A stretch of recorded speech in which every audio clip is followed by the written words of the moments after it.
Descubre qué hay detrás de tu forma de comer y atrévete a vivir la vida que se te antoja. Esto es ¿De qué tiene hambre tu vida? Con Ana Arismendi.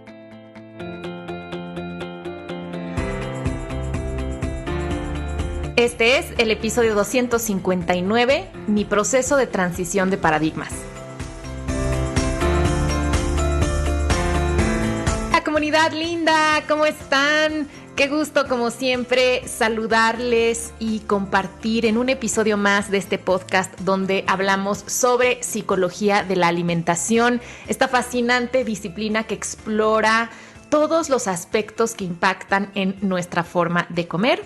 Soy la psicóloga Ana Arismendi, dirijo el Instituto de Psicología de la Alimentación y les animo a que consulten nuestra página www.psicoalimentacion.com para conocer a todo el equipo y los talleres, cursos y programas de formación que les ofrecemos. También estamos estrenando cuenta de Instagram, nos pueden seguir en @psicoalimentación. Ahí van a encontrar Instagram TVs que hacemos todo el equipo, también algunos posts y bueno, ahí también vamos a estar posteando los cursos, talleres y todo lo que les ofrecemos. ¿Y qué creen, comunidad? Estoy grabando este episodio un día antes de mi cumpleaños. Para mí, mi cumpleaños es un momento especial y me gusta mucho celebrarlo y lo aprovecho como un momento para conectar conmigo y para abrir de una forma muy consciente el próximo año y conectar con la gratitud. De hecho, les sugiero escuchar el episodio 164, que se llama Rituales de Cumpleaños, donde les hablo de diferentes rituales que yo hago y la importancia psicológica de celebrarnos y de ritualizar esta fecha. Y pues me encanta sentir que estoy empezando a celebrar mi cumpleaños con todos y todas ustedes. Ya he dicho antes que me parece fascinante que aunque no nos conocemos físicamente, aunque quizá muchos de ustedes nunca han visto ni siquiera una foto mía y no nos conocemos en persona, hay una conexión. Y eso es algo que agradezco y honro muchísimo en mi vida. Creo que cuando tocamos temas que realmente tienen que ver con el sentido de vida, con el bienestar, con la salud, con cuando damos un espacio seguro para poder mostrar nuestra vulnerabilidad y hablar de lo que nos duele, de lo que nos da esperanza, para aprender, para tomar esos retos y en el caso específico de la comida, y del cuerpo, como hacemos en este podcast, como una herramienta para conocernos y crecer, definitivamente se hace una conexión. Y me gusta pensar que esta comunidad nos ha hermanado a personas de diferentes puntos del planeta, que estamos tomando todos y todas a la alimentación como una maestra y nos estamos dejando guiar por ella y a través de eso estamos creando la vida que realmente se nos antoja.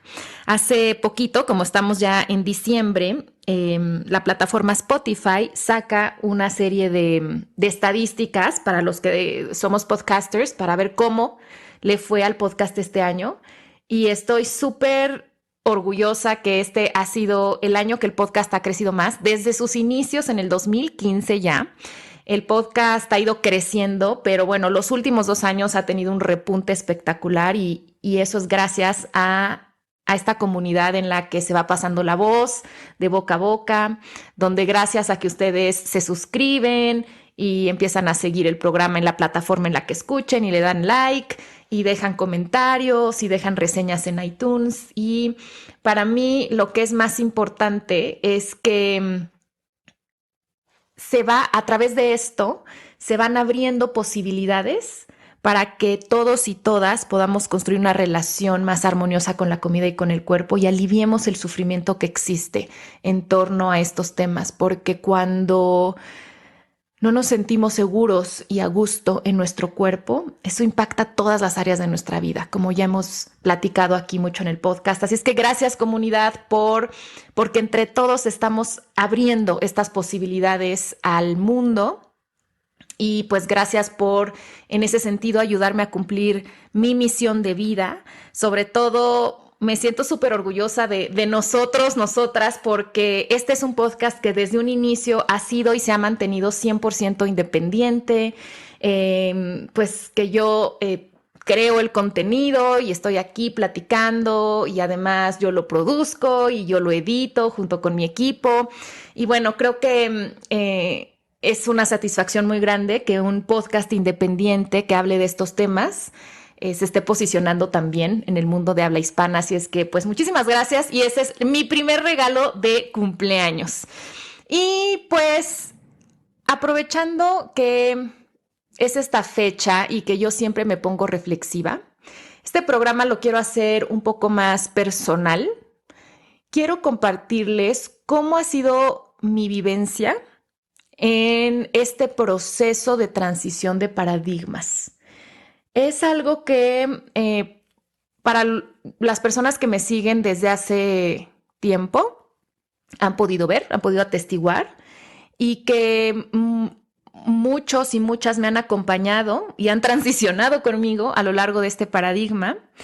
Y últimamente, quizá en el último par de años, que ha sonado más y afortunadamente hay más colegas que también invierten tiempo en la divulgación y la generación de contenidos sobre salud en todas las tallas o alimentación intuitiva o la salud que no es pesocéntrica. Estos términos y estos nuevos enfoques empiezan a estar como más en el ojo tanto de otros colegas como del público, aunque todavía falta muchísimo, pero ya se empieza a oír más de esto.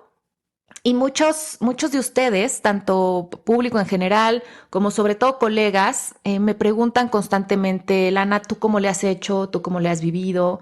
Y pues quiero aprovechar este episodio para platicarles. Bueno, pues primero yo crecí en una familia de clase media, media alta, en la Ciudad de México, con bastantes privilegios y entre ellos el privilegio de tener un acceso a una educación de gran calidad, una educación académica de gran calidad y bueno, eso ha continuado hasta ahora, en la que no solo me he podido educar en las mejores escuelas de mi país, sino también en el extranjero, porque pues tengo el privilegio de hablar de manera fluida y a un grado profesional en inglés. Entonces, bueno, pues también me he formado mucho en el extranjero. Y también he tenido el privilegio de tener una educación en casa muy rica, o sea, muy llena de cultura, de filosofía, de hablar de ciencia, de ir a museos, de ir a conciertos, etcétera. Y toda, obviamente, con mucha base en lo que llamamos, pues, cultura occidental.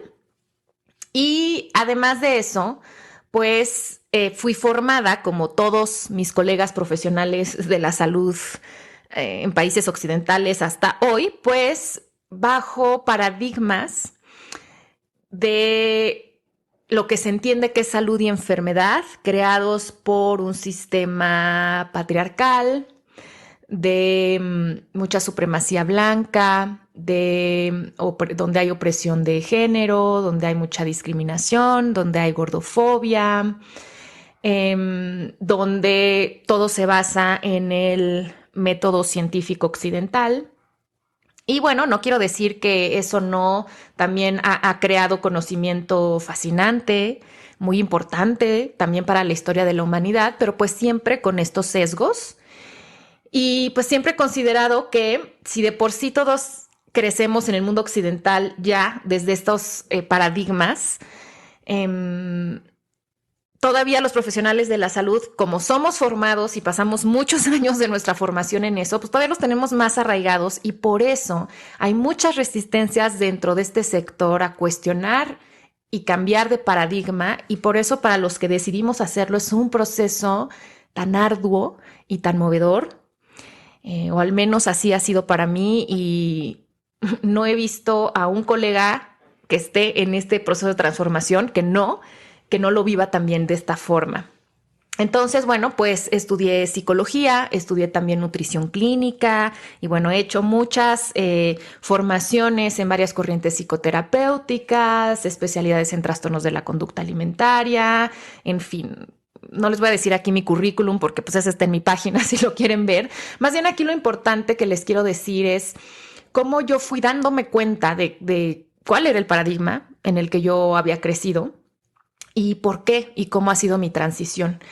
Y quiero decirles que los primeros pasos que di para cuestionar esta forma de entender la salud, la alimentación, el cuerpo, no fue tanto porque me haya dado cuenta de estos sistemas opresivos. La verdad es que eso es reciente en mi vida porque yo he vivido toda mi vida desde el privilegio de la delgadez, de la movilidad, de la salud, de ser una mujer cisgénero, de tener recursos económicos, recursos educativos, como ya les había dicho.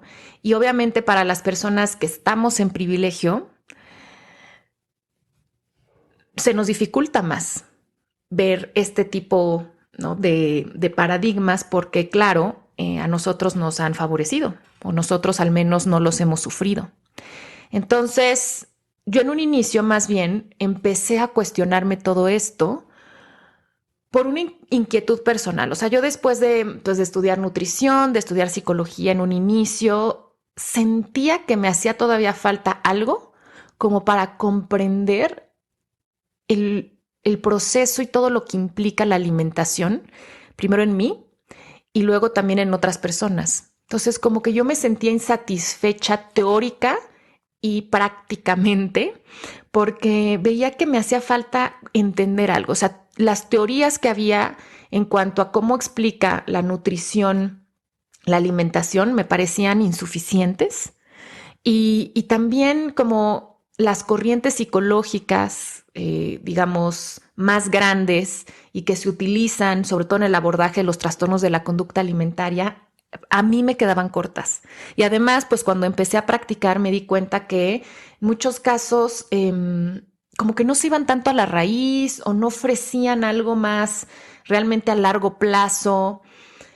Y además seguían, y eso fue lo primero, como que la primera vuelta de tuerca que yo hice. Algo que a mí me hacía mucho ruido era la tremenda patologización que se hacía de la conducta alimentaria. Y eso es algo también típico del paradigma de salud dominante que tenemos ahora. Es un paradigma que muy basado en la patología, mucho más que en la salud, en etiquetar y eso, en patologizar. Y también porque, a ver, o sea, yo claro que estoy de acuerdo en que, pues para tener algo de organización mental, pero también organización práctica, organización teórica, pues sí, o sea, hay que nombrar las diferentes condiciones y sí es importante tener ese tipo o sea, tener indicadores, tener categorías, porque también eso nos permite pues ordenar el conocimiento y, por ejemplo, es poderlo estudiar, tener estadísticas, poderlo observar. O sea, sí es importante eso, pero también hay que ser cuidadosos de no, o sea, de cuáles son los intereses que hay atrás de, porque también patologizar también trae de fondo que en muchos casos ocurre, ¿no? Que es que hay una industria atrás a la que le conviene patologizar o decir esto es una enfermedad, porque pues de ahí se va a beneficiar en crear medicamentos, servicios, productos para esa supuesta enfermedad, ¿no? Entonces, bueno, a mí me hacía muchísimo ruido esta gran carga de patología, esta perspectiva hacia la conducta alimentaria, porque yo sentía que en vez de ayudar, en muchos casos lo que hacía era estigmatizar y lo que hacía era generar como más culpa en las personas que han vivido conflictos con la comida. Entonces, como que ahí me empecé a cuestionar y yo creo que yo sí, desde muy niña, una de mis características sí ha sido el pensamiento crítico, el pensar de manera diferente a las personas que están alrededor de mí, el ser creativa, el ser curiosa. Tengo desde niña un hambre que espero jamás me abandone, que es el hambre de conocimiento. Entonces siempre quiero saber por qué y no me quedo tan tranquila, ¿no?, con la primera explicación. Entonces, pues yo empecé esta exploración de otras formas de entender al cuerpo y de entender a la alimentación.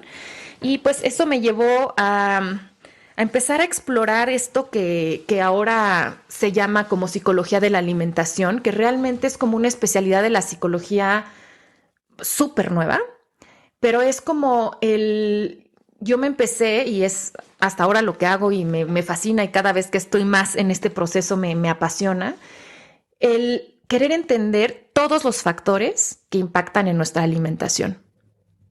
Y pues todavía hoy la, la idea de salud imperante y dice que pues para que una persona como que esté en paz con la comida, lo único que tiene que hacer es nutrirse de manera adecuada y bueno, ahí se abre todo un tema sobre qué es eso, ¿no? Pero nutrirse de manera adecuada, hacer ejercicio, no comer más calorías de las que gasta y tener fuerza de voluntad, ¿no? Básicamente. Y pues yo me di cuenta en mí y en otras personas que he acompañado a lo largo de los años que pues eso no explica y por qué una persona de pronto come como come, deja de comer y sobre todo no alivia el sufrimiento y hasta genera mucho más culpa. Entonces dije, no, esto hay más. Y entonces empecé a explorar y explorar y explorar. Y esta es una exploración que no se acaba. Y empecé a hablar hace unos años de este término psicología de la alimentación que no se escuchaba y no se entendía. Y al día de hoy sigue siendo bastante novedoso.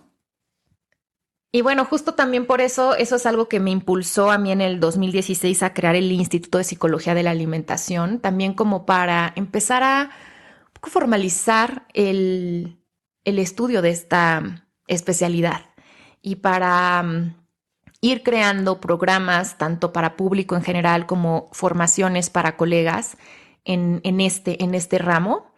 Y como les digo, o sea, yo todavía hoy para nada diría que me siento experta o que domino el tema porque creo que, y no sé si un día llegue a hacerlo, en el sentido que cada año que pasa descubro como algo nuevo que no había visto, que toca el tema de la alimentación, es como, wow, o sea, esto también, y me simbra mucho.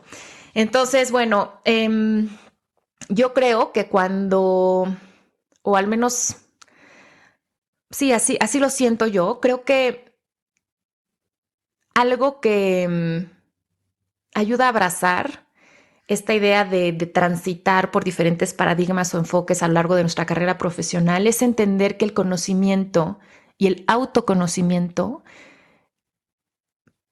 están en constante evolución. Es más, creo que no puede haber conocimiento que venga de lo estático, de decir, ah, esto ya es la verdad, aquí me quedo, no me muevo. O sea, una característica del conocimiento es que es dinámico, es que va cambiando, es que se va enriqueciendo. Entonces, para mí, creo que eso es lo primero que me ha ayudado a hacer esta transición, el entender que es natural cambiar y el aceptar que precisamente si quiero ser una profesional bien preparada, ética, tengo que estar abierta al cambio y tengo que abrirme a soltar la falsa certidumbre que da el quedarnos con una sola idea o con un solo modelo.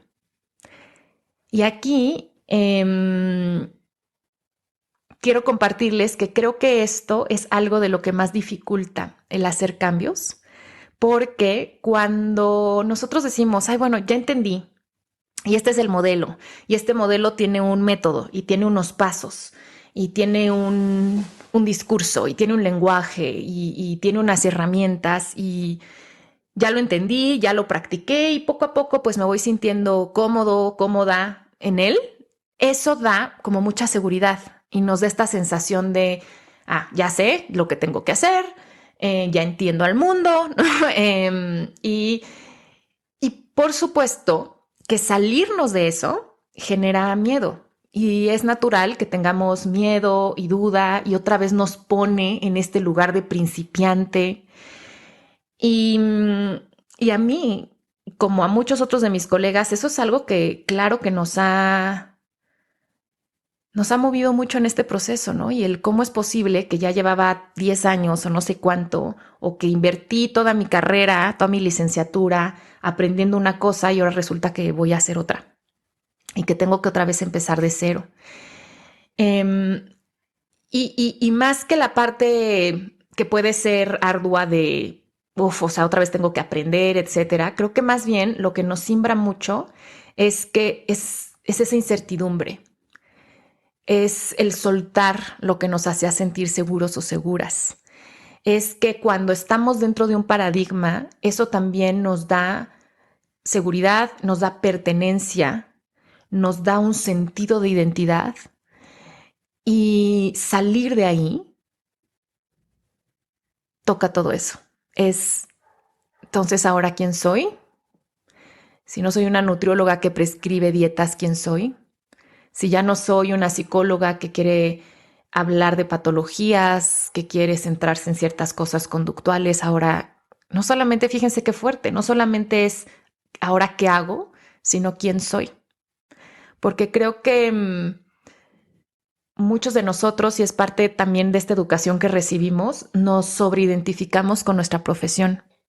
Por eso de pronto decimos, es que yo soy doctora, yo soy psicólogo, yo soy nutrióloga. Eh, y además, como estamos en esta sociedad que da estatus y privilegio a las personas que tienen una profesión, yo creo que más en la salud, más médicos, para muchos incluso hay este apego al título. Vean estas personas que es, no, a mí me dices doctor, a mí me dices maestro, a mí me dices profesor, a mí me dices directora, porque está tan ligado eso a su identidad que hay como una incluso hasta dependencia a eso. Y por eso cuando empezamos a trastocar los cimientos de esa identidad, que serían estos paradigmas a partir de los cuales hemos construido nuestra práctica, nos tocan también en lo personal, si hemos vivido esa sobreidentificación. También para muchas personas les puede tocar en la parte de pertenencia. O sea, yo toda la vida he estado con estos colegas con los que coincidía y además eran mis amigos y además nos ayudábamos y ahora que yo pienso diferente, encuentro resistencia, encuentro a veces hasta rechazo, crítica, juicio o simplemente ya no siento que es mi lugar, ya no siento que puedo compartir.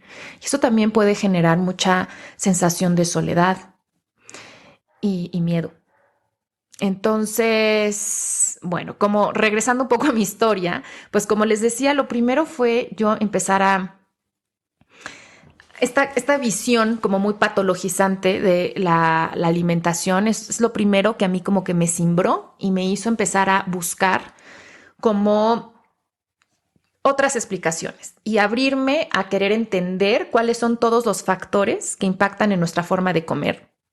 Y entonces ahí empecé mucho a estudiar la parte cognitiva y decir, no, sí son los pensamientos, pero luego no solo somos pensamientos y no solo somos mentes, también mucho la parte emocional, entonces entender mucho tanto desde las neurociencias como desde las humanidades y ya muchas corrientes la parte de las emociones y luego también entender de, bueno, pero no somos individuos aislados, estamos en un contexto, entonces hay que tener una visión sistémica y qué onda con la familia y luego qué onda con la sociedad. Y bueno, ya al meternos a términos sociedad es cuando se abre toda una cosa, ¿no?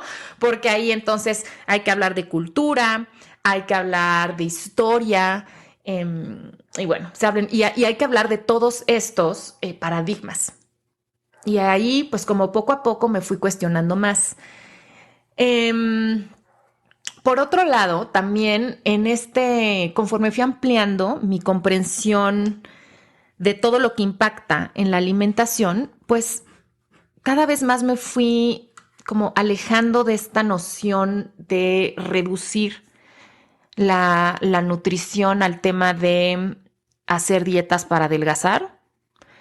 Pues yo cuando hice mi maestría en nutrición clínica e incluso cuando hice mi primer posgrado en trastornos de la conducta alimentaria, obviamente había un peso que se le daba al peso enorme, ¿no? Todo, mucho giraba en torno al peso, mucho giraba también en torno a esta parte de las dietas. Y obviamente yo al principio estaba full on, o sea, totalmente no cuestionaba eso, ¿no? O sea, yo decía, claro, sí, estaba yo compradísima con esta idea de este término que incluso ahora no me gusta usar, el obesidad o sobrepeso, porque son términos que vienen del índice de masa corporal y que, bueno, ya he explicado en otros episodios del podcast, por qué no hay que, o sea, por qué el índice de masa corporal, de dónde viene, cómo no es un indicador de salud y cómo ha sido un mecanismo de opresión de los cuerpos y de patologización. Entonces, pero en ese momento, pues claro que yo estaba metida en toda esa onda de la guerra contra la obesidad. Fíjense qué terrible es declarar la guerra a la obesidad y al mismo tiempo clasificar tantos cuerpos dentro de ahí, ¿no? Y pienso, ¿qué sentirán las personas de un cuerpo grande que se autodenominan obesas porque están en este mundo, donde les han dicho ese diagnóstico y estar escuchando que un Estado está en guerra contra? En fin, pero bueno, yo estaba ahí en todo eso, pero sin embargo ya había algo que me hacía mucho ruido de este tema de las dietas y también mucho porque yo lo veía en la clínica. O sea, veía que hacer dieta no daba una solución a largo plazo.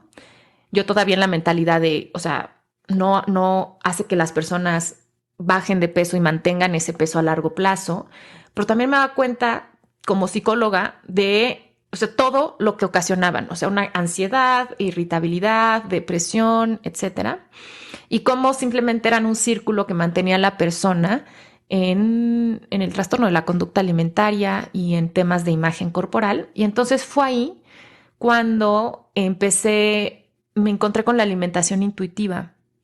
La verdad ahora no me acuerdo cómo fue que di con eso por primera vez. No me acuerdo si primero llegué al libro, si me enteré por internet, pero el chiste es que llegué y me acuerdo muy bien que leí el libro, que era moradita, la portada rosita, y me sacudió mucho. Y les estoy hablando aquí más o menos del 2000, no sé si 10, por ahí, 2010, o sea, ya hace 10 años de esto. Me sacudió mucho, me hizo cuestionarme muchas cosas y pues nerd como he sido y con hambre de conocimiento, de inmediato vi así quiero saber más y me metí, vi cómo podía hacer una certificación y hice la de las primeras certificaciones que hacía Evelyn Tribole, una de las creadoras de alimentación intuitiva. La tomé, me encantó, me abrió muchas posibilidades, pero ¿qué creen?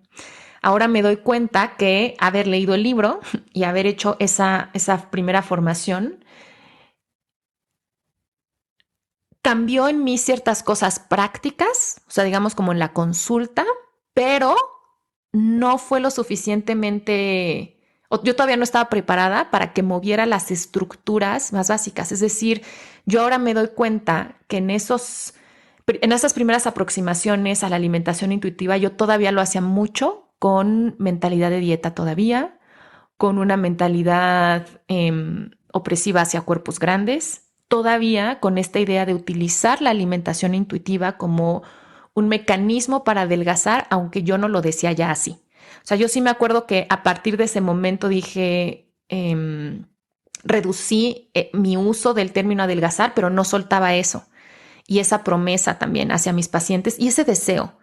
Y también porque, y quiero compartírselos así a mis colegas, ¿no? No porque yo fuera tonta y no lo entendiera, sino porque es que son tantos años en el que nos educan para ver a los cuerpos grandes como cuerpos enfermos y que casi que nos forman para, esa es tu misión, ¿no? O sea, como que ayuda a las personas a que alcancen la delgadez y con eso la salud y que es el deseo de verdad, yo creo, de la mayoría de los colegas que estamos en esto por nuestra vocación de servicio y si entendemos que el mayor servicio que podemos hacer es a través de esa vía, pues queremos hacerlo, ¿no? O sea, queremos ofrecerlo porque queremos realmente ayudar y porque en ese momento no nos damos cuenta que así estamos empeorando el problema y no estamos ayudando, ¿no? Entonces, bueno, y aunque ahora veo que todavía yo estaba muy como en mentalidad de dieta y todavía con estos paradigmas, sí me abrió una puerta enorme el empezar a estudiar alimentación intuitiva, cosa que no he dejado de hacer. Este 2020 salió la cuarta edición del libro de Intuitive Eating, Y Evelyn Tribole nos invitó a los, digamos, veteranos de esto, o sea, que nos hemos formado con ella a lo largo de los años. Después de esa primera formación, después hice otra formación como instructora de alimentación intuitiva en 2015, 4 o 5 años después de la primera, y ahí como que siento que sí, ya empecé un poco más a entender, ¿no? O sea, a cuestionar la base de la mentalidad de dieta. Y todavía este año hice con Evelyn un refreshment, ¿no? Ella quería que los que somos instructores habláramos, nos quería presentar lo nuevo de la cuarta edición, y algo que le agradezco enormemente a ella y a su equipo y que me inspira mucho es como ella nos estaba diciendo que estaba haciendo una comparativa de los primeros estudios y la primera edición del libro a este y cómo han cambiado cosas fundamentales.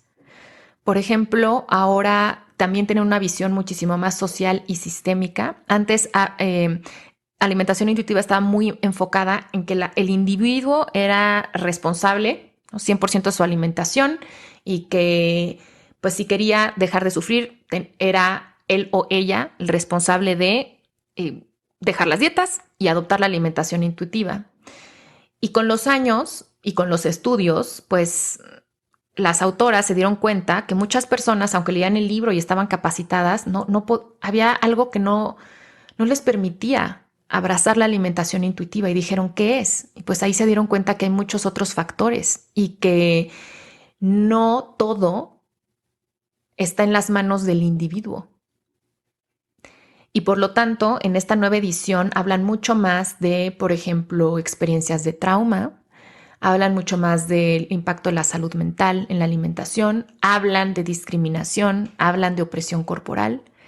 Y el hecho de que ellas, siendo tan reconocidas en el mundo por esta aportación de este enfoque, se mantengan también abiertas a hacer autocrítica y a recibir retroalimentación de otros sobre su trabajo, y que su trabajo esté evolucionando a lo largo de los años, me parece inspirador y me parece de lo más bonito, y creo que es en lo que todos tenemos que estar.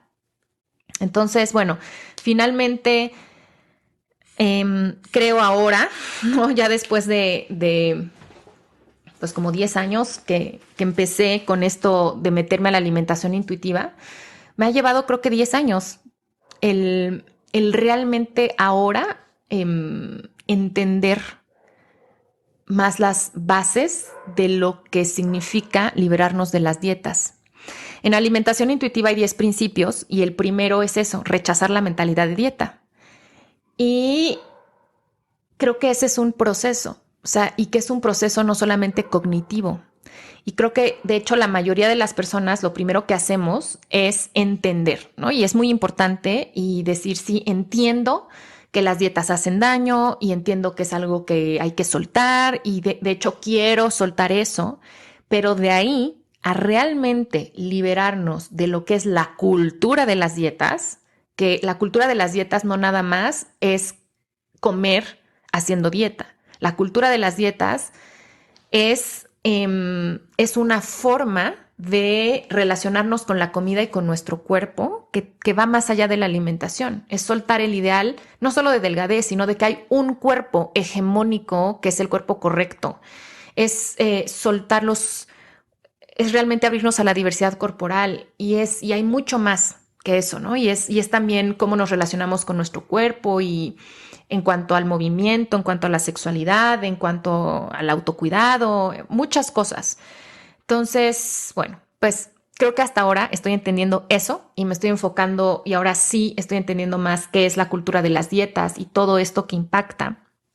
Eh, y bueno, en el proceso, en estos últimos 10 años, pues además de la alimentación intuitiva, gracias a ella, también entré en contacto con el mindfulness, que al mindfulness llegué más por una búsqueda personal, o sea, en mi propio proceso de crecimiento, gracias a una terapeuta.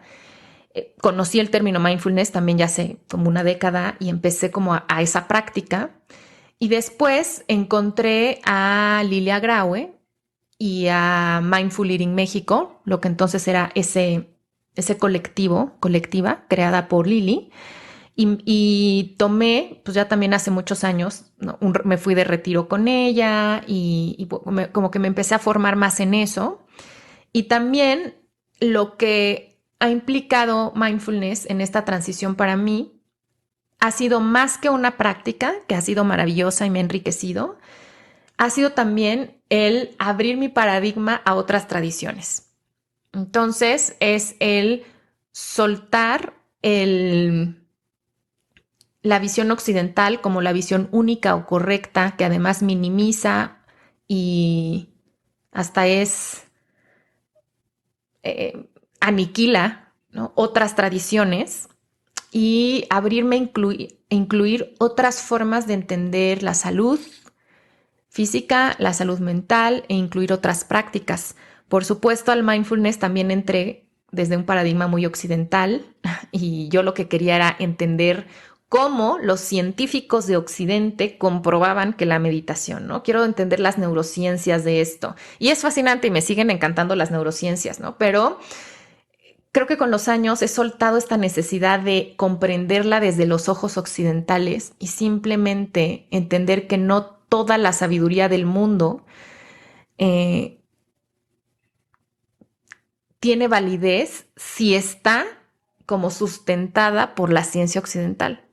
La sabiduría es válida por muchas razones y hay muchas formas de probar que algo funciona y no solamente tiene que pasar por ese filtro. También a lo largo de estos años, pues me fui encontrando con el paradigma de salud en todas las tallas, que creo que sí, más allá de la alimentación intuitiva y el mindfulness, creo que ese fue el que me abrió más los ojos a cuestionarme más de raíz todo esta, o sea, como cuestionarme el qué es salud y de dónde viene el concepto de salud con el que yo he crecido y con el que yo he ejercido a lo largo de estos años.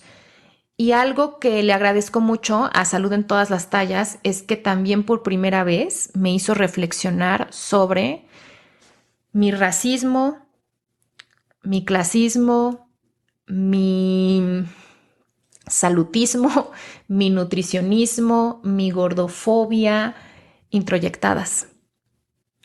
Y por primera vez me hizo darme cuenta de todos mis privilegios.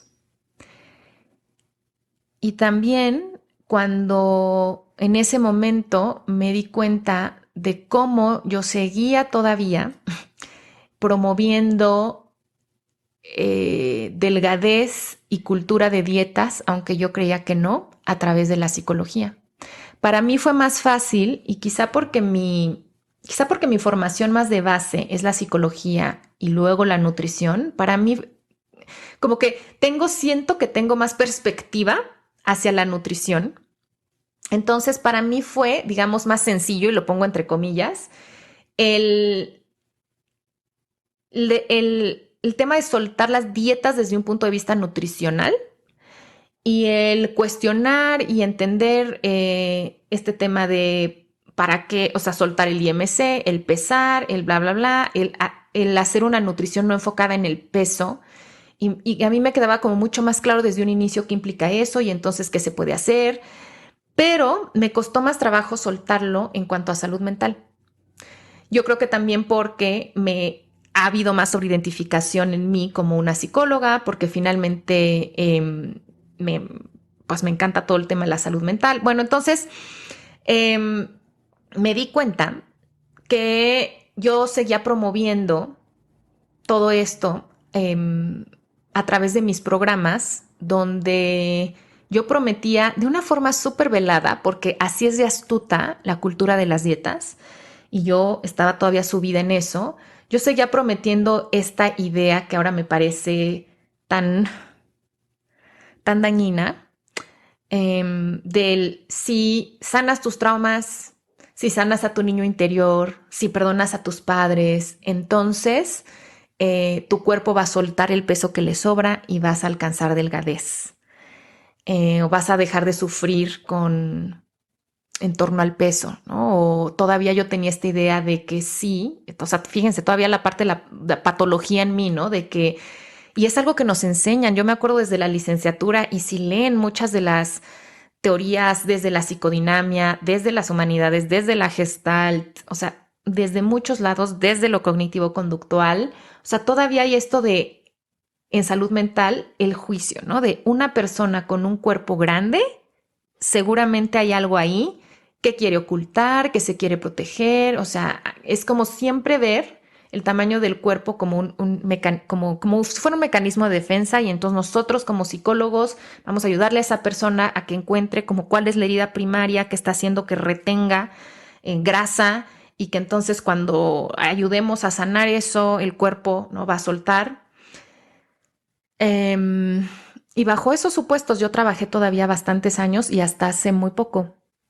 Mm, y entender de fondo salud en todas las tallas me empezó a ayudar a darme cuenta de que estaba haciendo eso. Es mi experiencia y la de otros colegas el que generalmente cuando nos aproximamos a nuevos enfoques, como que los primeros los entendemos muy superficialmente y empezamos a hacer cambios prácticos. Pero lleva unos años el entender estos enfoques a nivel epistemológico, a nivel filosófico. Podemos cambiar métodos, herramientas, prácticas de una forma más rápida y por eso mucha gente lo primero que pregunta no es sí, pero ¿cómo lo aplico en mi consulta? Cuando a veces ni han leído el libro o no les interesa entender a profundidad los conceptos, ya lo quieren aplicar y lo entiendo yo también, yo soy muy práctica, ¿no? Y también digo, bueno, sí, pero, o sea, tengo personas que vienen a verme, ¿qué hago, no? Pero bueno, mi experiencia creo que, y así ha sido con todos los enfoques con los que he trabajado, primero como que tengo una primera comprensión superficial y empiezo a hacer cambios más de índole práctica, y es con los años y a través de la misma práctica que empieza el cambio profundo realmente. Y pues así fue con salud en todas las tallas. Primero dije, wow, me encanta, me sacudió en muchos sentidos, pero yo todavía seguía haciendo cosas desde esta idea, ¿no? De prometer delgadez. Y creo que fue a finales apenas del 2017 cuando caí en la cuenta de esto. Y creo que esa ha sido la crisis más fuerte que he tenido a nivel profesional. Todo esto que les he contado es una breve narración de 15 años de experiencia profesional y nada me había movido tanto. Y yo creo que también se me juntó con cosas personales porque pues así siempre es. Que el empezar a darme, o sea, cuando caí en la cuenta de que yo seguía prometiendo delgadez a través de si haces un cambio en tu salud mental y resuelves tus traumas, entonces, ¿no? Que todavía tenía esta idea patologizante de los cuerpos grandes. Cuando empecé a caer en cuenta de mis privilegios y de lo profundamente patriarcal que seguía siendo y discriminatoria y gordofóbica y todo lo demás, que ahí sí me dio una crisis muy fuerte porque creo que ahí es realmente cuando empecé un proceso de duelo. Y quiero platicarles de eso porque creo que hay que entender que el proceso de transición de paradigmas implica vivir un proceso o una serie de procesos de duelo. Y por eso es algo que nos mueve tanto. Entonces, como en todo duelo, pues primero está la fase de la negación, donde hay una resistencia a cuestionar los paradigmas imperantes. Generalmente lo que se hace se argumenta mucho para defender eso y pues se sigue operando desde ese paradigma. Y bueno, pues yo estuve así como que a los inicios de mi carrera y cuando uno está en negación, pues ni siquiera hay como esta necesidad de cambiar y creemos que así son las cosas. Y yo creo que algo que hay mucho en esa primera etapa es mucha soberbia. La soberbia de, no, yo sé cómo son las cosas, así es, porque además creo que hay muchísima soberbia en los profesionales específicamente de la salud y más aún en los que se jactan de estar mucho como en la ciencia, ¿no? O sea, es que yo soy neuropsicóloga, es que, no, es que yo soy médico, es que, o sea, como que hay mucha soberbia de decir, yo poseo la verdad, esta es la verdad y todo lo demás, o sea, hay burlas, hay juicio, hay minimización. Después, cuando ya empieza a haber un cambio de paradigma, pues el siguiente paso es la rabia. Y yo en ese momento, me acuerdo mucho en el 2017, y que caí en la cuenta de todo eso, sí pasé por esta parte de mucha rabia. Sentí mucha rabia hacia el sistema de salud, mucha rabia hacia el sistema educativo que yo había tenido. O sea, como decir, o sea, cómo me siguen enseñando algo que ya no se sostiene científicamente, cómo que además es así de opresivo, cómo es posible que haya invertido tanto dinero en tantas formaciones en esto. O sea, rabia, ¿no? Rabia contra el Estado, contra el mundo, ¿no? De cómo es posible que los sistemas de salud y toda la salud pública de una nación esté sustentada en esto, que además es obvio no funciona, y sobre todo mucha rabia conmigo misma.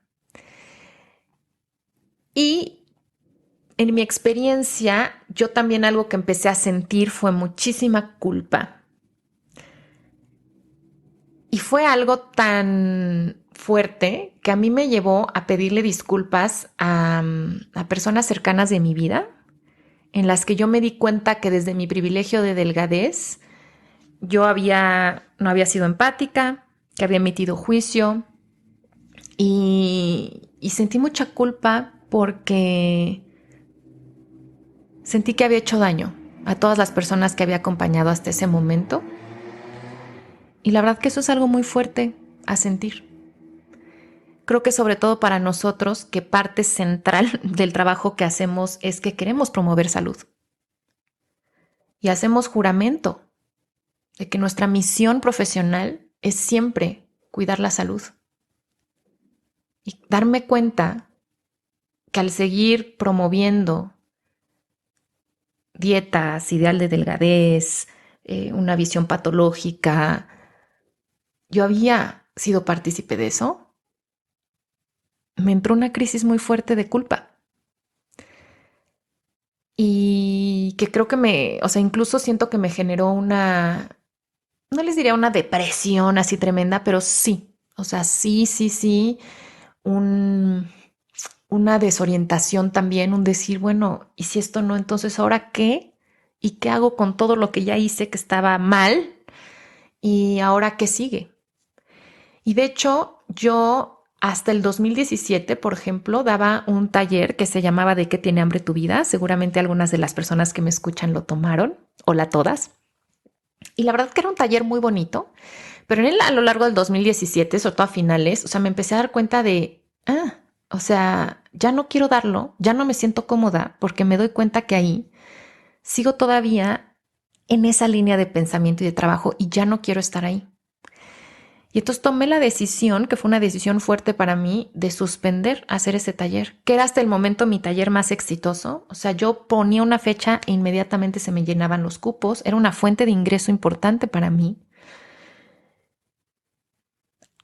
Un coach de negocios me hubiera dicho, Ana, es que eso sí funciona, pues síguelo replicando, ¿no? Pero yo dije, no, esto ya no me hace sentir cómoda y decidí ya no hacerlo. Y me dolió porque por supuesto que también en ese taller, como en todo lo que hice antes, eso después me di cuenta, había miles de cosas valiosas. Y mi intención no era hacer daño, para nada, al contrario. Y enseñé muchísimas cosas que estoy segura que si tú que me escuchas lo tomaste, quizá ni te dabas cuenta que todavía yo estaba en ese paradigma, porque probablemente tú también, pero además seguramente te hizo bien. O sea, yo a la fecha hay personas que tomaron esos talleres. Yo empecé a dar ese taller en el 2000, finales del 2014, todo 2015, 16, 17, y ayudé a cientos, o sea, fueron cientos de mujeres y hombres, Y muchísimos al día de hoy me dicen, me cambió la vida, no sabes cómo o sea, quiero, porque ya no lo haces, yo lo quisiera volver a tomar, etcétera. O sea, sé que fue muy positivo, ¿no? Pero en el momento me cimbró tanto que dije, ya no quiero hacer esto, pum, ya no lo voy a hacer. Con las consecuencias que eso trae, ¿no? El también decir, ok, voy a perder una fuente importante de ingresos y entonces ahora qué hago. Y eso es algo que le pasa a muchos de mis colegas. También hay mucho miedo de que en esta transición, por un lado, ya no queremos hacer lo mismo, pero nuestros ingresos dependen de ahí. Entonces, no todas las personas tienen el privilegio que yo tuve y que yo sigo teniendo de tener la capacidad de autoemplearme y por lo tanto, pues ser 100% la gerente de lo que hago y yo decido. Pero hay personas que trabajan en instituciones donde no pueden decidir ahora no hacer, ahora no dictar una dieta o no seguir o no utilizar el IMC o no reportar ciertos indicadores o no es como que digas, no, yo ya no quiero dar esta plática, no, es que la das. Y a veces en muchos casos ni siquiera te dicen, te dan la libertad de qué vas a dar en una plática o qué material vas a utilizar en tu consulta. Es el de la institución y se acabó. Y obviamente eso genera una desazón porque ya se siente una incongruencia interna que carcome. O sea, yo, por ejemplo, sentía que me carcomía. O sea, que cómo es posible que yo fuera a dar consulta o fuera a dar un taller diciendo algo que yo ya no creo. Pero no solo que no creo, que además siento que hace daño. Y bueno, fue un momento de crisis fuerte para mí en lo profesional y todo 2008 no di el taller y tampoco di otro, o sea, como otro que dijera, bueno, ya no doy esto, pero ahora doy esto. O sea, como que no dije, no, a ver, o sea, antes de hacer otra cosa, me tengo que acomodar internamente. A personas que acompañaba en ese momento directamente en consulta uno a uno, con muchas hablé esto. Para mí me causaba conflicto cómo abordar esto con mis pacientes uno a uno. Y finalmente, después yo también di a terapia, mentorías, etcétera. Resolví que lo mejor era hacerlo con sinceridad. Entonces, así como lo estoy hablando ahorita en el podcast, así lo hice con todas las personas que acompañaba en ese momento y decirles, oye, mira, ¿sabes qué? Hasta este momento habíamos hecho esto porque yo creía esto, pero ahora creo otra cosa y te la quiero compartir. Y en todos los casos, eso también fue un momento que marcó un crecimiento en el proceso maravilloso.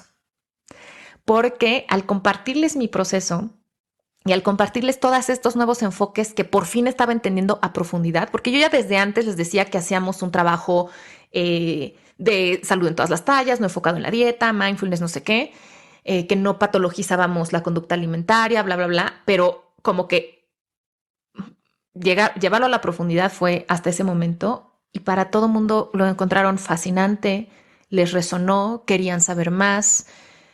Nadie nunca me dijo, Ana, qué mala onda, o sea, entonces todo lo que me dijiste no sirve, al contrario, como que todos dijeron, no, Ana, pues me ha servido muchísimo lo que hemos hecho y me imagino ahora cómo me va a servir lo que vamos a hacer.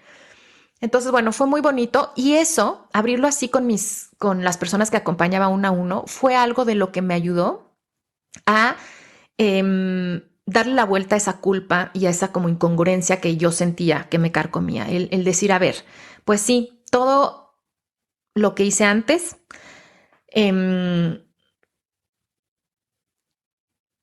simplemente, o sea, lo hice porque era lo que yo sabía en ese momento, porque era la persona que yo era, con el nivel de conciencia que yo tenía, con mucha compasión, pues. O sea, decir, a ver, o sea, no me voy a juzgar, no voy a juzgar a la Ana recién graduada desde la Ana de hoy, ¿no? De 12, 15 años después. Obviamente soy diferente y empecé a decir, qué bueno, en vez de entristecerme y sentirme culpable, me voy a sentir orgullosa de que estoy evolucionando y de que estoy cambiando porque yo creo que eso es lo que hace un verdadero profesional y voy a ser responsable y entonces, pues ya no voy a dar este taller, pues entonces voy a hablar con mis pacientes. Y por ejemplo, ahora que les estoy contando esto en el podcast, también es porque es parte de este proceso y porque les quiero contar que el podcast que empezó en el 2015, obviamente, sobre todo los programas del 2015 al 2017, pues todavía estaban, o sea, todavía hay muchos dejos ahí de cultura de dietas. Quizá la mayoría de ustedes no los noten, pero yo sí, y a mí me hacen sentir intranquila. Entonces, últimamente le he estado dando le he estado dando muchas vueltas a ver, si quiero ser congruente y tomar con responsabilidad esto, no me voy a, ya, o sea, la verdad no siento culpa ahora por ellos, ni ya no siento ni arrepentimiento ni nada. Entiendo que son parte de mi transición, pero quiero ser responsable con eso. Entonces, ¿qué hago? ¿Qué hago con esos episodios de 2 años prácticamente? Entonces lo estuve incluso platicando con algunas de mis colegas que también están en este cambio de paradigmas. Un abrazo a todas mis colegas de Somos Hayes. Y, y caí en la conclusión de que lo que quiero hacer, porque por un lado decía, bueno, voy a borrar todo eso, pero también no todos los episodios de esos 2 años hablan de este tema. Hay algunos episodios donde hagan de cuenta que el 80% del contenido es valiosísimo y un 20% en el que uso el término obesidad o hablo de delgadez, es lo que ya no me gusta, pero el resto sirve perfectamente. Hay muchas personas, muchas de verdad, y se los agradezco comunidad, no hay semana que no pase en la que yo reciba o correos electrónicos o mensajes en redes sociales o comentarios directamente en mis cursos o en mi consulta privada, donde alguien me diga, Ana, escuché el episodio 30 y no sabes cómo me sirvió. Estoy empezando a escuchar tu podcast desde el inicio y me está cambiando. No sabes cómo me ha acompañado ahorita en la pandemia, cómo me ha ayudado a transitar la recuperación, ¿no? de mi tema con la comida. Entonces digo, bueno, sirve. Y también les voy a decir, también sinceramente, consulté con una persona experta en todo esto de marketing digital, podcast y todo, y me dijo, ¿sabes qué? Si borras así de un jalón, muchísimos de tus episodios, eso como que no se ve bien en algoritmos, etcétera, y muy probablemente vas a perder reseñas, vas a perder calificaciones, comentarios, engagement, y entonces eso va a hacer que tu podcast ya no esté tan visible. Y pues me ha costado casi 6 años el que un episodio, en el que un podcast 100% independiente, caserito como es este, sin patrocinadores por lo tanto, y que además hable de un tema tan específico, o sea, no habla de los temas así como de moda ni nada de eso, sino se llama, o sea, para mí ha sido muy importante mantenerme fiel a este tema del que hablo, esté donde está ahorita, que también me duele perderlo, porque es una forma de, pues, honrar mi trabajo de tantos años, pero también sí me da muchísimo coraje que entonces ya mucha gente no pueda tener acceso a esta información que creo que es necesaria. Total que lo que concluí y lo que les quiero avisar comunidad es que yo creo que voy a borrar algunos episodios que sí son muy en cultura de dietas. Entonces, si por ahí alguno o alguna de ustedes ve que se brincan los episodios, imagínense que del 18 de pronto se salta al 21 y digan, bueno, ¿y el 19 y el 20 dónde están? ¿No está mal mi aparato? No, no está mal su aparato, los borré intencionalmente, ¿no? Entonces, algunos yo creo que los voy a borrar. Y si no, y a los que no, en la mayoría, no, y a los que no, a todos más bien, lo que voy a hacer es que voy a poner al inicio del episodio un aviso, ¿no? Un aviso donde voy a decir que en este episodio se habla de ciertos términos y que yo hoy en día ya no estoy de acuerdo con eso y que les invito a escuchar un episodio pues más reciente como para contrastar esa información o para entender por qué ya no abogo por eso, pero que decido dejarlo porque la mayoría del contenido me parece muy valioso para seguir compartiéndolo. Este como disclaimer que voy a poner, pues me parece muy ético y me parece que hasta el momento es como ese punto medio que me hace sentir congruente, ¿no? Por un lado, dejar lo que todavía siento que es valioso, que ayuda a la gente, que también me permite seguir compartiendo y que el podcast sea visible y que honra mi trabajo y al mismo tiempo estoy dando este aviso. Y también una de mis colegas me decía que ella abogaba porque dejara los episodios, porque también es muy enriquecedor poder escuchar y ser testigo de la transición de alguien, porque eso hace que los que estamos otras personas que están en esa transición no se sientan solas, que vean cómo se hace, que tengan un ejemplo. Y dije, sí es cierto, porque hace unos momentos yo les contaba que eso es lo que he visto en algunas de las que considero mis maestras, como Evelyn Tribole, como la misma Lilia Graue y como muchas otras de mis maestras que He visto y he sido testigo de su transición y la honro, la agradezco, son fuente de inspiración, admiro eso y admiro que lo puedan decir de una forma tan abierta.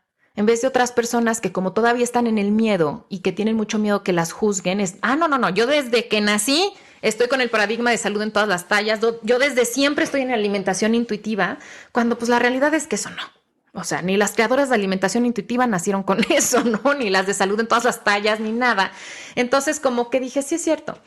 Entonces, bueno, pues ahí está. Eso es algo que es parte de lo que voy a hacer. Me va a llevar un tiempo, justo porque este es un podcast independiente, el editar tanto episodio, porque imagínense, pues ya estamos en el episodio 159, entonces me voy a tener que echar un clavado y ver cuáles edito, pero bueno, ya verán.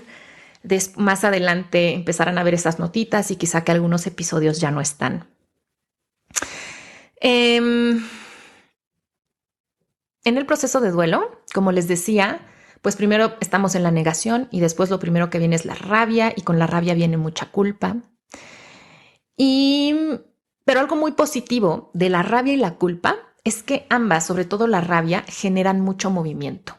O sea, una característica del enojo es que es una emoción que activa muchísimo nuestras suprarrenales y por eso nos da mucha energía física, nos da energía emocional y también nos da energía mental cuando sabemos utilizar correctamente la rabia. Entonces, una vez que yo como que estuve más en paz con esto de sentir culpa y con esto de estar enojada con todo el mundo, incluyéndome, dije, voy a encauzar, o sea, qué bueno que estoy sintiendo toda esta energía y entonces la voy a encauzar.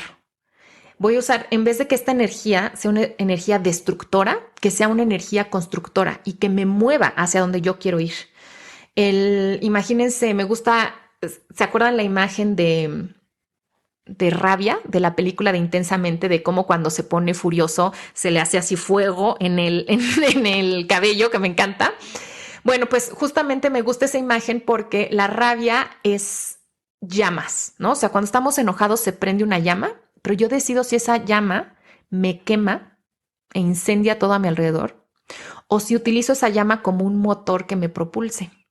Entonces dije, ok, voy a utilizar esta rabia como algo que me propulse y pues educándome siempre lo he hecho, pero empecé a buscar otras fuentes de educación distintas y que estuvieran más en este tema. Y es a partir de ese año que empecé a meterme más en cuestiones de feminismo, en cuestiones de entender más toda esta onda del patriarcado, de entender más y meterme en todo lo de inclusión, justicia corporal. Y bueno, pues en eso todavía ando. Y también fue en ese año que empecé mi formación en otra corriente psicoterapéutica que me ha dado mucho y me ha permitido entender, que es enfocada en trauma. Entonces, bueno, también como utilicé todo eso para moverme y me acuerdo que el 2018 fue mucho de estudiar para mí en ese sentido y de abrirme a otras posibilidades y de buscar nuevos maestros y de empezar nuevas prácticas conmigo misma, porque para mí este proceso que les digo no es nada más profesional, o sea, es algo también que he vivido yo en mi propia relación con el cuerpo y la comida y también por eso me ha simbrado tanto. Y bueno, otra fase también del duelo es la tristeza. Eh, Siento que a mí la tristeza la viví más como esta culpa, pero muchas personas se pueden quedar muchísimo en la tristeza. Empieza a surgir tristeza por la pérdida de tiempo, por la pérdida, como les decía, de los vínculos, a veces del estatus. Y aquí también algo que yo he visto es que puede surgir mucho miedo y mucha angustia de, bueno, si no es esto, ahora que sigue, como les decía, la angustia de soltar algo que me daba seguridad o que era mi fuente de ingresos o que me daba estatus o reconocimiento, tener un grupito de amigos y colegas. Y también soltar esta idea de el cuerpo idealizado que para mí, y yo creo que también para muchos colegas, es algo que se vive también en lo personal. Incluso dentro del privilegio de delgadez, el soltar esta idea de un cuerpo hegemónico, etcétera, y eso también puede generar muchísima tristeza. Como les digo, siento que yo yo no me he clavado tanto ahí, pero hay muchas personas que sí. Y el problema de la tristeza es que cuando no se elabora correctamente, a veces puede generar mucha pasividad y que las personas no salgan. Yo en mi caso no me estacioné tanto ahí y bueno, fui pasando a la última etapa de este duelo en la transición de paradigmas, que es la etapa donde hay por fin aceptación y adaptación. Entonces aquí pues empieza a haber una aceptación primero de la propia historia y del propio camino recorrido.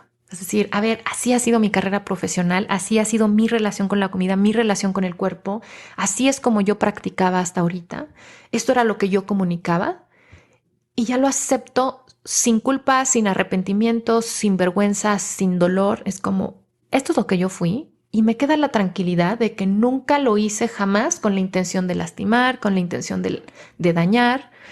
Lo que no ha cambiado y no creo que cambie es mi intención siempre de ser una profesional comprometida, actualizada, ética, y esto es parte de el estarme revisando, el hacer ajustes, el hacer movimientos, y eso a mí me ha dado mucha tranquilidad, que aunque antes practicaba desde un lugar en el que ahora no estoy de acuerdo, con el que no comulgo, nunca lo hice con una mala intención. Siempre ha sido con la intención de ser de servicio, de ser generosa, de compartir, de acompañar y de ayudar a las personas a estar en paz con la comida y con el cuerpo. Y parte también del proceso de aceptación para mí ha sido el aceptar que este cambio es permanente. Y eso es algo que ahora me ha dado muchísima tranquilidad. Antes, cuando saltaba de enfoque a enfoque, quería ahora encontrar en el otro enfoque esa como sensación de seguridad y pertenencia. Y hoy me doy cuenta que no puedo poner mi necesidad de seguridad y pertenencia en un enfoque o en un modelo, porque esos cambian. Y ahora parte de mi aceptación y adaptación es no solamente saber que incluso esto que les estoy diciendo ahora y la manera en la que practico hoy, a finales del 2020, la verdad que espero que cambie en el 2030. Ahora lo veo súper positivo y entiendo que es súper natural irnos enriqueciendo y cambiando. Y ya no me da miedo y al contrario, cada vez me siento más cómoda navegando en el mar de la incertidumbre. Y, y aparte, no solamente me siento más cómoda, sino que me siento súper fascinada. Es más, ahora me encanta esta sensación de reto, esta sensación y estoy buscando algo que me cuestione fuertemente. Y ahora siempre pongo en pincitas. Y ya no digo, ahora salud en todas las tallas es lo que es, ¿no? Sino que digo, ahora esto me da una explicación y comulgo en esto, pero sé que muy probablemente después algo cambie. Y algo también que ha sido parte de mi proceso de adaptación es ya no autodefinirme a través de modelos. Creo que desde mi punto de vista, algo que me hace sentirme más genuina es decir, ok, esto lo tomo de salud en todas las tallas, esto lo tomo de alimentación intuitiva, esto lo tomo de esto y de esto y del otro, pero no me defino cómo. Y eh, hasta el momento no me siento cómoda haciendo activismo en pro de un solo tipo de modelo, sino más bien en una visión. Y, y bueno, pues en esto estoy ahora, comunidad, ¿no? Estoy... Eh, y bueno, algo que también les quiero decir es que algo que he aprendido es abrazar la incertidumbre de este proceso de ejercer nuestra profesión cuando nos abrimos a evolucionar, cambiar, cuestionar. Es que cuando hay incertidumbre, tenemos la opción de elegir qué nos da certidumbre. Y lo digo en este sentido. O sea, ahora que yo estoy como muy abierta a que nada está dicho y a no casarme con un solo modelo, eh, y a siempre estar con los ojos abiertos y estar fascinada y disfrutando el ahora incorporar estas perspectivas en cómo se entiende la alimentación, también me ha ayudado a encontrar mis certezas, eso que veo que a lo largo de estos años no ha cambiado. Y que si empiezo a sentir miedito de, híjole, ¿y ahora por dónde? O esto me está sacudiendo mucho, ¿ahora qué hago? Porque ya había dicho esto y ahora digo lo otro. Ahora me doy cuenta que puedo sentirme tranquila porque sí hay cosas que me dan certeza y esas van más allá de cualquier modelo teórico. Entonces, hoy lo que me da certeza y lo que me arraiga y lo que ahora es mi brújula es la certeza de mi pasión por entender la alimentación. Entonces, cuando yo digo, a ver, yo no digo es que yo trabajo solo desde este enfoque y lo defiendo, etcétera, que está muy bien las personas que lo hacen, perfecto, pero yo no me siento cómoda con ahora ya nada más hago esto, sino es yo me dedico a la psicología de la alimentación. Y ahí es una sombrilla bajo la cual espero que entren y salgan, ¿no? Diversas cosas a lo largo del tiempo como lo han hecho. Me acuerdo que en un inicio decía, bueno, la psicología de la alimentación explora cómo los pensamientos y las emociones influyen en la forma de comer. Y ahora digo, pensamientos y emociones son un pedacito. Hay miles de cosas y cosas que ni siquiera estoy viendo que impactan en la alimentación. Entonces, cada vez entender que hay más cosas, como eso me gusta y decir, a ver, sí, esto es lo que yo hago.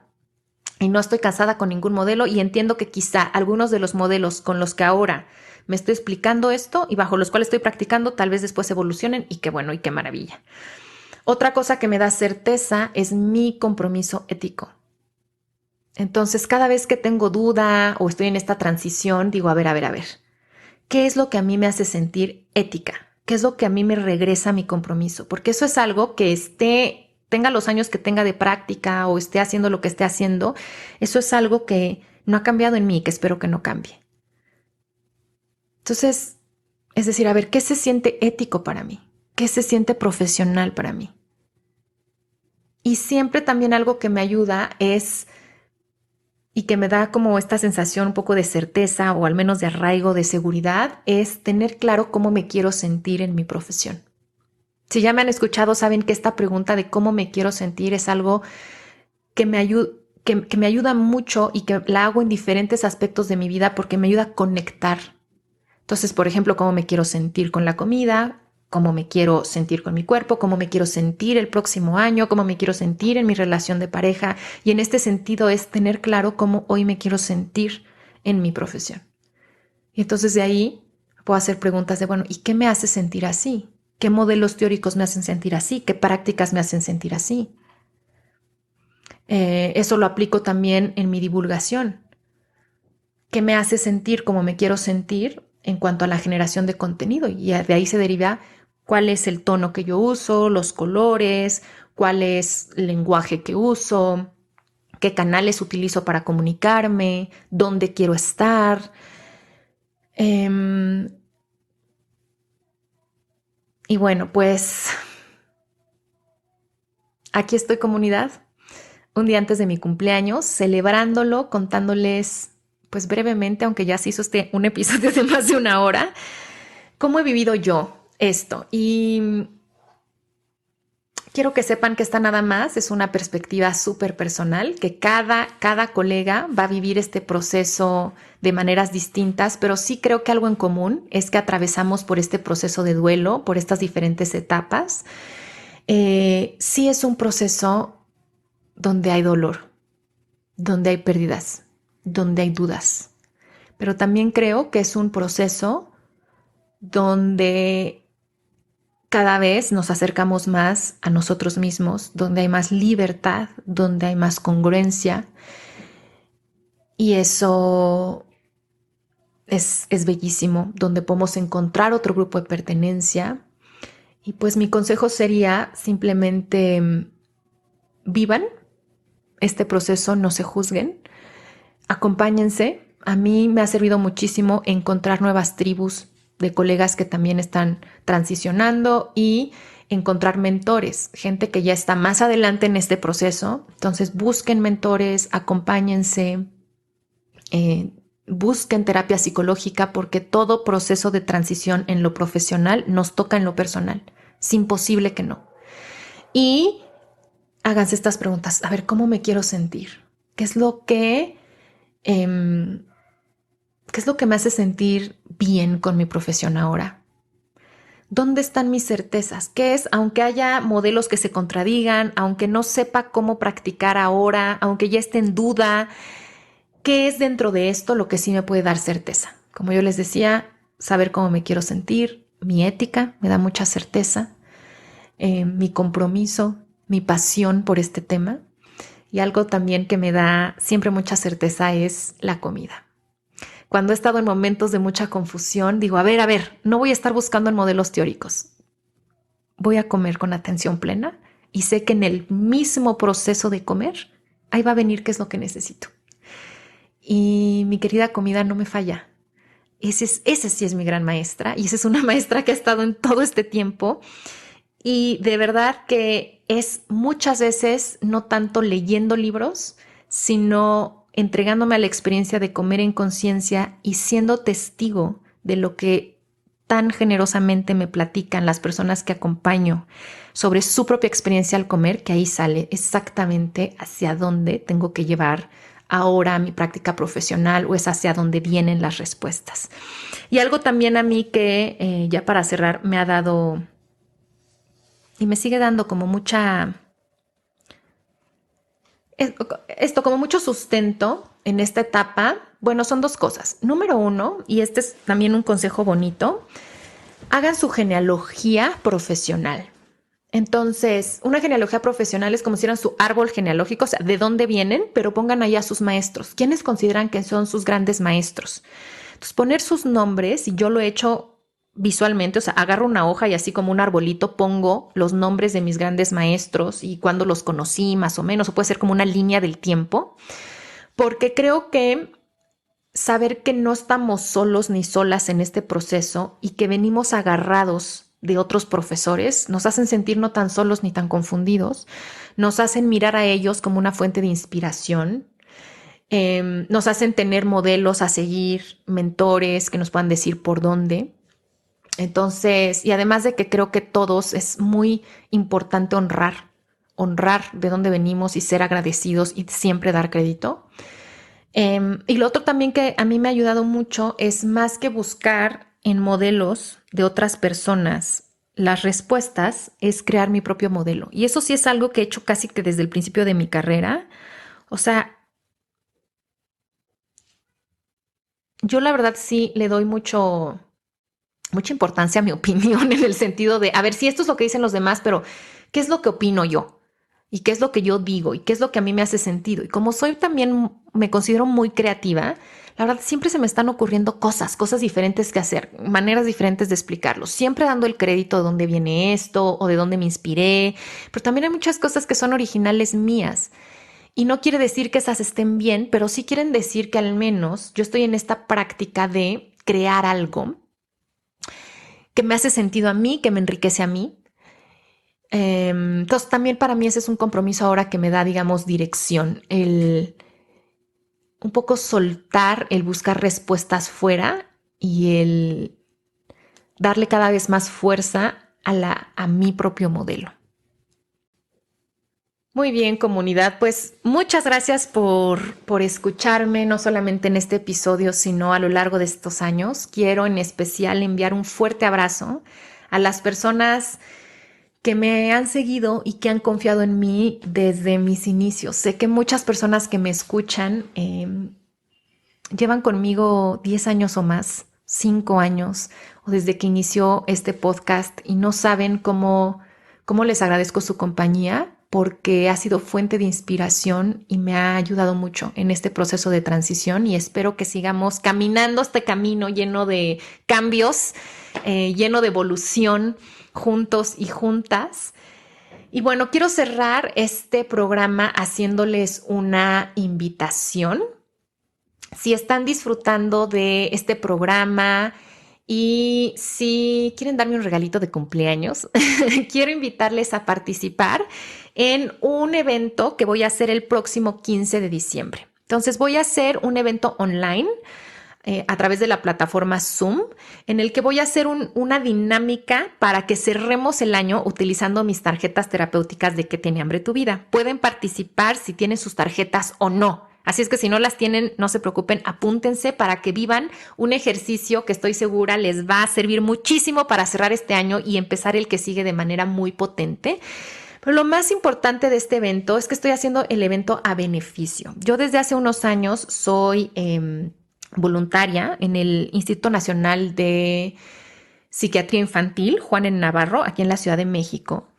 Y este año en particular, tanto los niños y adolescentes que están internados como sus familiares, pues han pasado muchos retos por el tema del COVID, el tema de la parte económica. Y yo junto con otro grupo de colegas voluntarias queremos reunir una cantidad de dinero para poder ahora, en estas fechas, ofrecer tanto a los pacientes como a sus familiares una cena de Navidad linda, calientita y poderles también proveer de algunos artículos para que se protejan del frío como chamarras, bufandas, gorros y cobijas. Y bueno, pues para eso todo lo recaudado a través de este evento de cierre de año con tarjetas terapéuticas, el 100% va a ser donado para que podamos llevar a cabo este evento. Ustedes pueden donar desde 100 pesos mexicanos hasta lo que ustedes quieran. Entonces, si se van a la página de psicoalimentación.com/cursos, ahí van a encontrar el link para participar y yo les voy a dejar aquí en las notas del episodio también el link para que vayan directamente y si no pueden estar en vivo ese día, van a tener acceso a la grabación durante un mes para que hagan el ejercicio después cuando quieran. Así es que bueno, pues me daría muchísimo gusto compartir esta experiencia con ustedes y que cerráramos nuestro año juntos y juntas utilizando esta gran herramienta que son mis tarjetas terapéuticas, pero que además a través de eso podamos apoyar a estas familias. Les dejo un abrazo con muchísimo cariño, deseando que vivan esta transición de año con mucha paz, con mucha armonía, con mucha conciencia. Es el último episodio de este 2020. Me voy a dar unas semanitas para descansar, así es que nos escuchamos nuevamente en el 2021. Esto fue ¿De qué tiene hambre tu vida? Con Ana Arismendi. Para más información visita www.dequetienehambretuvida.com.